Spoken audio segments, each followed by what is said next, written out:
All right. So without further ado, I'm going to ask Mike Daniel to join us. So take the over. Do you have a presentation to show, or you want to just talk?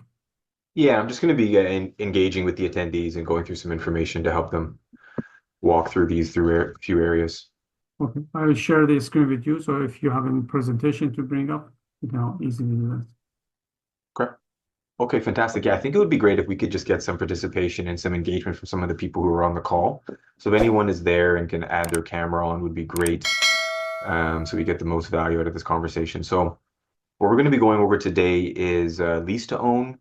We're going to be going over JV partners as well as VTB. Okay, so why don't we start with the lease to own? Okay, so how many people on this call are currently doing leases? And how many people on this call are currently working with folks who have yet to get PR?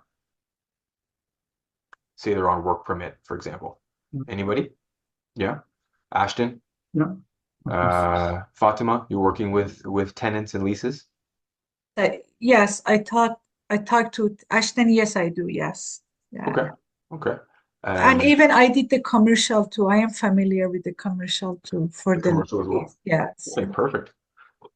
I think the feedback that I hear is it's a great way to build your database. However, the amount of remuneration based on the time that's invested in order to, produce a lease or to provide a lease to a client is a bit of an imbalance. A lot of work, but then not a lot of remuneration at the end. Okay. So the way that I want you to start thinking about lease to own is how many clients that you're currently working with that we can begin screening. What we don't want you to do is to go down the rabbit hole of an explanation. What we don't want you to do is to begin selling a product to the client. All we want you to do is identify those clients who fall within a certain criteria and then send them over to me so that I can decide whether or not they are eligible or not eligible. Okay. The easiest way to determine that is two easy questions. How much income do you make? And do you have 5% down? If a client earns as little as $90,000, this can be family income and has 5% down in savings, they can be eligible for rent to own. Okay. So the vast majority of clients who you are working with would fall into that category where they would have that income and that much savings. It's not so much important the credit score. Okay. So a quick definition of how rent to own works. Why it's so helpful for you guys is because you get paid full pop on rent to own. And you get paid full pop on rent to own just like a purchase. And you get that payment now, not in 2 years, not in 3 years, not in 4 years when the client buys the house. You actually get paid on it now. Okay. Has anyone done any rent to own or lease to own before? Not yet? No? Okay. So the premise of lease to own, and I'll just walk through the client experience with you really quickly so you understand what the client would be up against. When you're working with a lease to own client, the tenant themselves, your client, actually gets removed from being your direct client. You actually end up getting a new client when you do rent to own. And that new client is the investor. Okay. So what happens is that you meet with the investor, they get provided all of the details associated with what that client's ability to buy is, and the investor goes out and buys a house with you as the realtor. Same closing date, same buying process that you would have with any investor. They buy the house, you close on it, you get paid. Okay. What happens is then we meet with that client and we determine for them what's their time horizon to be prepared to purchase the home from that investor. The investor buys it, the client moves in, the client buys the property back from the investor when they're ready to do that. Okay. So that's how you get paid upfront. What happens is that most clients have two challenges: down payment or credit. Okay.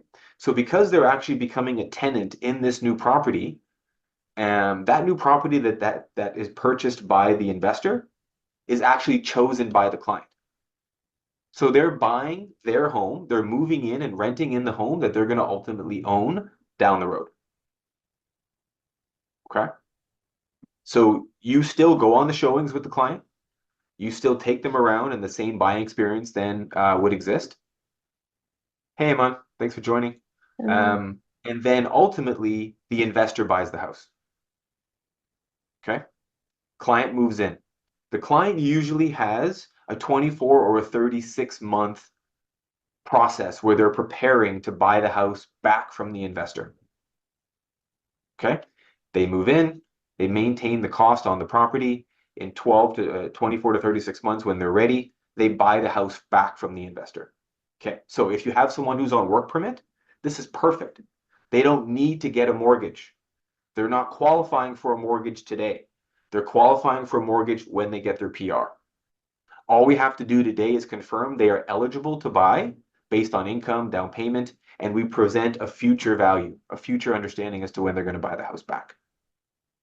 Okay, so this is amazing for two people.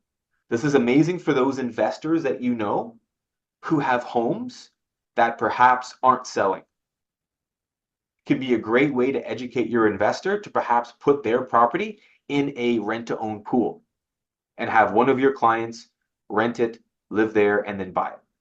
So there's two ways to do this. If you're working with an investor who has a property, maybe it's sitting on the market for too long, it's been vacant for too long, he needs to put a tenant there, that property you're not going to get paid on until it actually sells or closes with that buyer down the road, whenever their time horizon is. Okay? The other side are buyers who don't qualify traditionally for whatever reason, down payment, credit score, or status, and you get them into a rent-to-own solution, and then they buy the house in 12 to 24 months or 36 months when they're ready.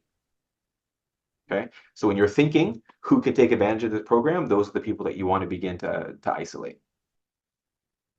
Okay? Does anybody have any questions about that? Did that make sense?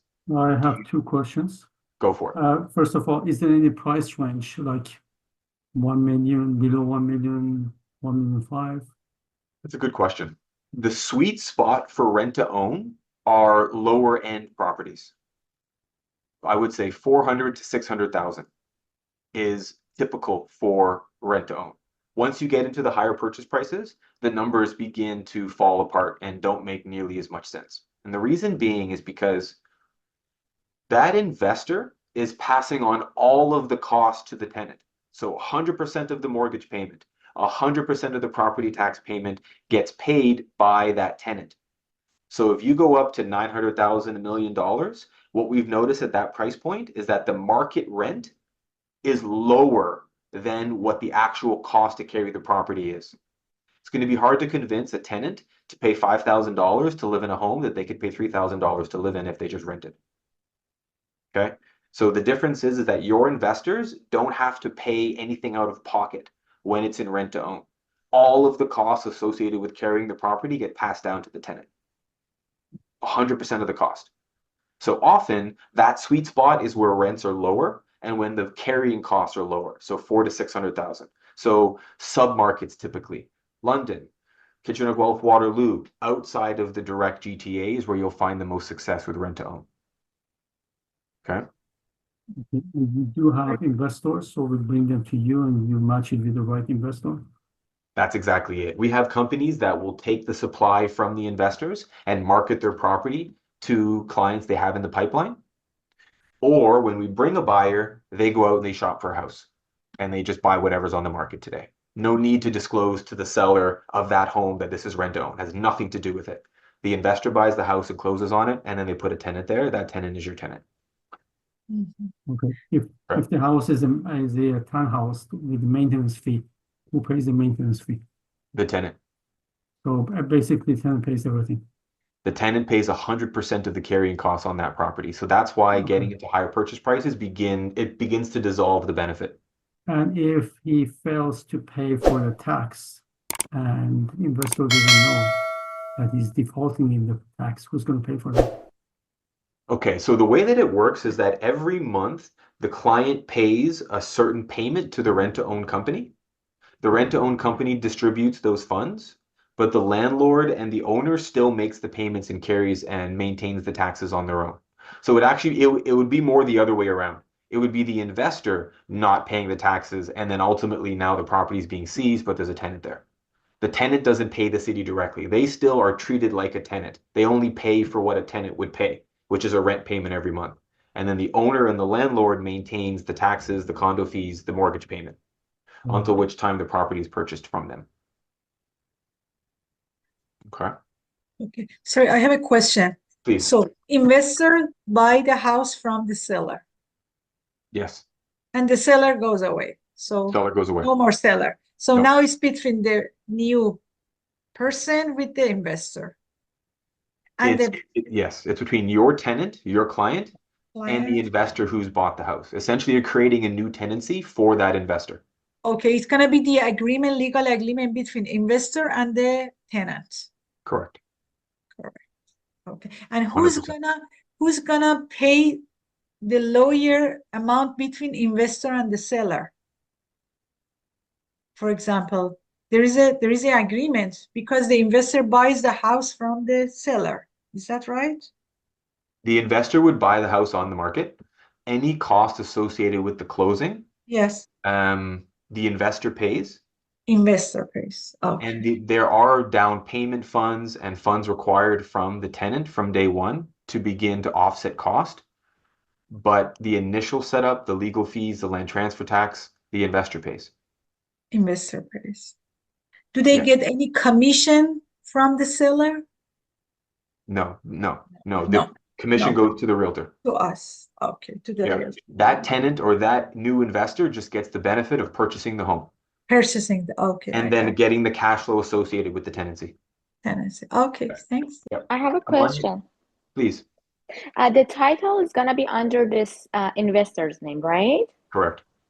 Okay, and after like 24 months to 36 years, they are going to transfer the title one more time to the tenant's name. Correct. Like we have another closing cost here. Yes. Oh, okay. So there's the closing and the purchase of the investor securing the property. And then when the tenant is ready to buy the house, they buy it from their landlord. Okay, without any commission, just the closing cost. There's no realtor involved here then. You're not At gonna be that point, involved. no. At No? that point, no. Okay. There's a direct relationship at that point.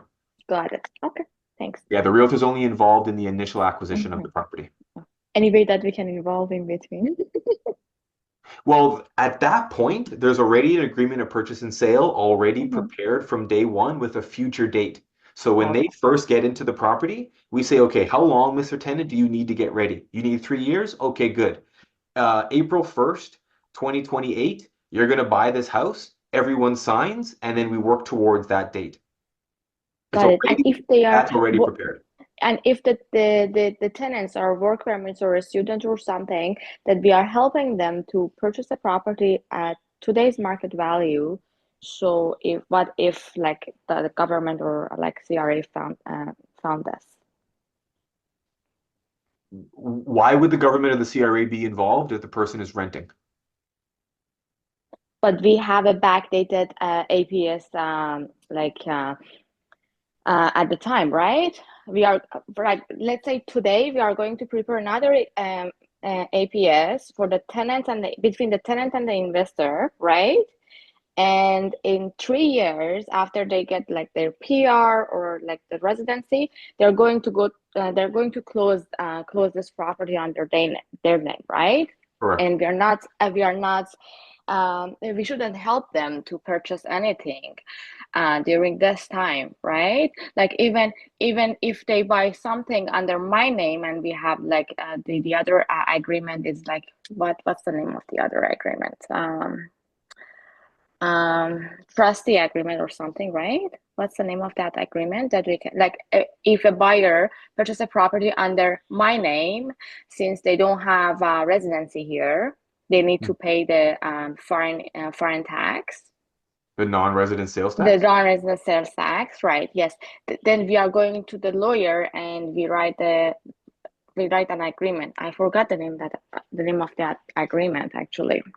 So, but that's not legal as far as I know. We cannot help them. This is what I heard. What your involvement is two things. You are going to find a home for your tenant to live in, and you are going to help the investor buy a house. Your involvement in the process at that point ends. You Okay. get paid on the sale and the purchase because the investor was your client, and the rent-to-own company prepares the future dated APS. That is not prepared by you. Oh, okay. That They is not prepared by the they gonna lawyers prepare at the that. home Okay. at Got the rent-to-own company.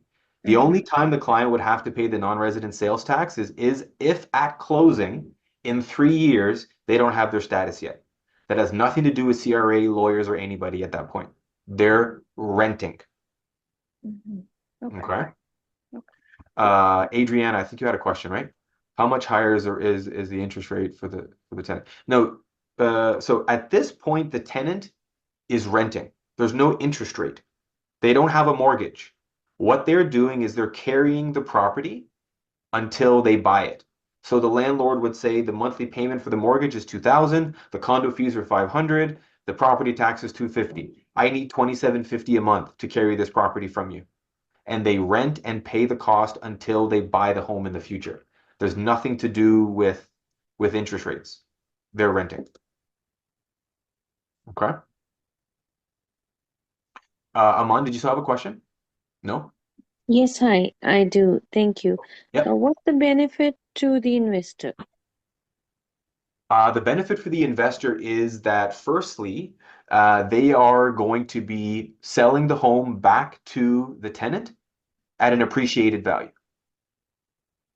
So if the investor buys it at 550, we're going to sign a contract that says in 2028, you're going to buy it back at 600, Oh, thank you. as an example. So then what we do is we would pre-qualify the tenant on 600 to see, hey, in 3 years, can you qualify for 600? And if they can, they can take on the tenancy. Also, the investor gets the principal pay down. They're making mortgage payments every month. That mortgage payment goes into the equity of the home that is ultimately secured and presented back to the investor at sale. Thank you. Okay. You're welcome. So does everybody feel comfortable how to identify someone who would be eligible for a rent to own and who would actually benefit? I Before. want you to address one more thing. If Yep. after 3 years, for any reason, the tenant cannot fulfill his promise, leave the country, or cannot put a mortgage together, what's Yep. going to happen to his deposit and his relationship? Yeah, for sure. So the first thing that we do is that rent-to-own companies stay in touch with the client every 6 months. And we make sure that everything that they had to do to fulfill their obligation to be ready to buy is supported. They have to provide any additional savings to help with the down payment to the rent-to-own company so they can help them save. So we would know, hopefully, a long time before we get to 36 months that the tenant is not prepared. Okay, we check in on credit, we check in on savings, we check in on their job, we check in on their status in the country. If for whatever reason we come to the end and we find that they can no longer qualify, the first thing the person is going to do is they're going to allow that tenant to re-sign a new agreement and to extend further to work on whatever is a shortcoming. If the tenant says, you know what, that's great, however, I don't want to move forward anymore, they would lose their deposit. And then the landlord would have the option to resell in the current market or re-tenant. Yeah. Yeah. There's a legal contract that says I am buying this house on April 1st, 2028. The same ramifications associated with any legal contract that doesn't go through would be passed on to that tenant. Okay. I think general. So the rent is higher, and that's exactly it. That's exactly it, Adriana. So that's why it has to be the sweet spot at the lower purchase prices, because we know the market rent on a single family home that's $1 million is 3,500, but we know the mortgage payment's $5,000. So who's going to say, hey, I'm willing to spend 5 or 6 grand to live in a home that I could just rent for cheaper? So that's why the sweet spot has to be lower. Submarkets typically are preferred. Okay. Okay. So the next one is VTB. Okay. So VTB is a fantastic option for sellers who have troubled homes, properties that perhaps are not selling. Okay.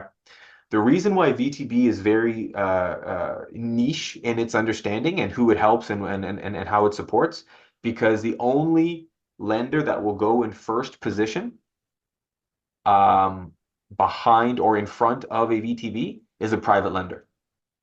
Okay, so the seller would then have the ability to then do 100% VTB, or they can do the VTB behind a private. So let's say the private goes to 70%, VTB is 30%, perfect. Or VTB is 20%, client has 10% down. So there's a private in first, a VTB in second, down payment in third, essentially. Okay. These are for those properties that are not selling, that you can begin marketing and presenting differently to the marketplace to give an additional incentive for buyers to want to take it on. Hey, we can get you a 4% VTB, 100% of the home's value until you're ready to buy. And then they can buy out the VTB or that seller in the future. It has to be enticing to be able to get somebody to lock that and put it under contract. Or if it's a flip property and we know it's going to be a private deal anyways, that can be a great way to market this property to investors who are looking to rehab, flip, improve, and sell. Okay. The VTB essentially acts like a second mortgage, and the terms of which would be negotiated at the lawyer's office. So the seller would say, hey, I'm willing to do a 20% VTB, get a first mortgage for 70%. I'll do 20% up to 90. The buyer has 10%. Boom. Now you have a deal. And that seller's happy because he's getting monthly income as well as his property is sold. Her property is sold.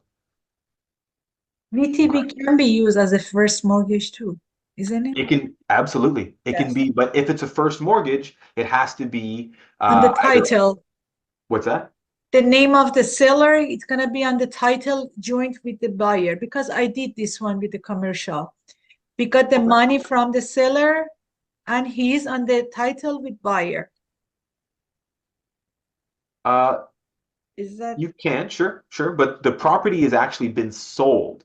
It's been sold? Yes, sold, it has been and the sold. Yeah. VTB is just a second mortgage. So the seller's name should be removed. The property has been sold. It has been closed. The VTB acts as a second mortgage only. The person should be no longer on title. It's not their home anymore. It's been sold. And the new owner has it, and the VTB essentially is an equity position. The landlord or the prior seller acts as a mortgage in second position or first position. If it's going to be in first position, it needs to be 100% of the property, unless they have a large down payment. Or it acts as a second mortgage to bridge the gap for the down payment. Okay. Okay. Think of it as layers. So let's say I come to you and I only have 5% down and I want to buy a house that's $800,000. What we can do in that scenario is we can put a first position private to 70% as an example. We could approach that seller and say, hey, would you do a 25% VTB? They say yes. Now we're at 95%. And then we add the 5% from the actual buyer. And we've got that layering all the way up to the purchase price. Okay. This is a way to market properties differently that are not selling or having buyers who don't have any option to purchase with 20% down or can't qualify. So flippers are great for VTBs or sellers that are just having properties linger. Thank Okay. you. Okay. The last one is JV partners. So JV is a great option when you've got people who are going to collaborate together. Some people are the money partners and other people are the income partners. Okay, when I say that, I mean often what happens is you've got one person with a great job, good income, but no money. And the other person has no money or no income, but has the down payment. So then these two people would collaborate and essentially buy a home together. They can form a corporation together if they choose, or they can buy it in their personal names. But there would be only one person on the title of the home, which would be the person with the income. It's typically the way a JV works. You buy the house, it's in your name, I give you the down payment, or we collaborate through a corporation. Okay. It's essentially like two different people buying a home together. Let's say mom and dad and brother or son buy a home together. There's 2 or 3 people together buying a home. JV acts the exact same way. Often these are investors who have a challenge that they're looking to overcome to bring somebody else onto the application or the deal to help move it forward. So investor groups are a fantastic way to find JV partners. Networking events for investors is a great way to find JV partners. Okay, that's essentially what it is. It's actually probably the least tricky of the three that we've discussed. It's really just two people buying a property together, understanding the value on each side, and then going 50-50.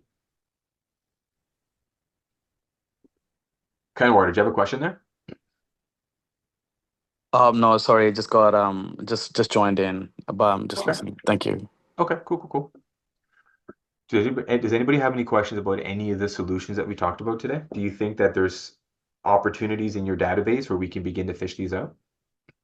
Okay, I have some question about the reverse mortgage, but it's not for the today's conversation. Maybe I ask you later. Maybe Sure. I can. Yeah. Okay, Yeah, about give the me a call. reverse mortgage. Yeah, sure.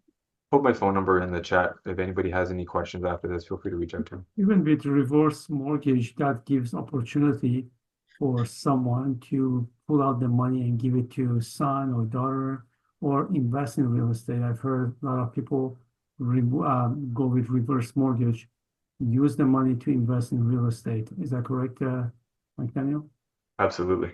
Yeah, I have it for my mother, but we want to break it in the middle of the term and we want to get another better interest. I want to know about this one if it's possible. Can your mother qualify for the mortgage amount? Yeah, she has with the yeah, she has now the reverse mortgage with 7.9. We got it in 2020, Right.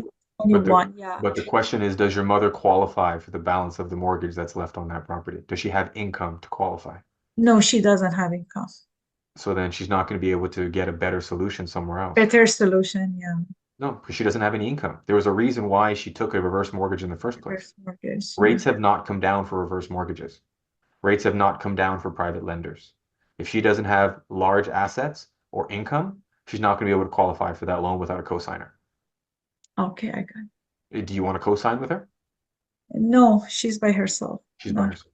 Does she have assets, RSPs, TFSAs, money No, somewhere? she doesn't. No, she doesn't. So it's going to be very difficult to get out of Very that difficult. reverse mortgage. Yeah. Okay. 7%, while sounds high, is actually pretty competitive. Oh, yeah. Mhm. Because it's a Like, very high rate, 7.9. I heard that it's gonna be lower. It's 5 point something, isn't it? I helped a family yesterday do a chip mortgage, a 5-year term with 6.69%. Okay. Hasn't come down that much. Not that. Yeah, you're right. Yeah. Thank you. Thank you. Yeah. Best thing for her to do would be to find a cosigner, someone in the family who's willing to help out, and then we can move the business over to the bank.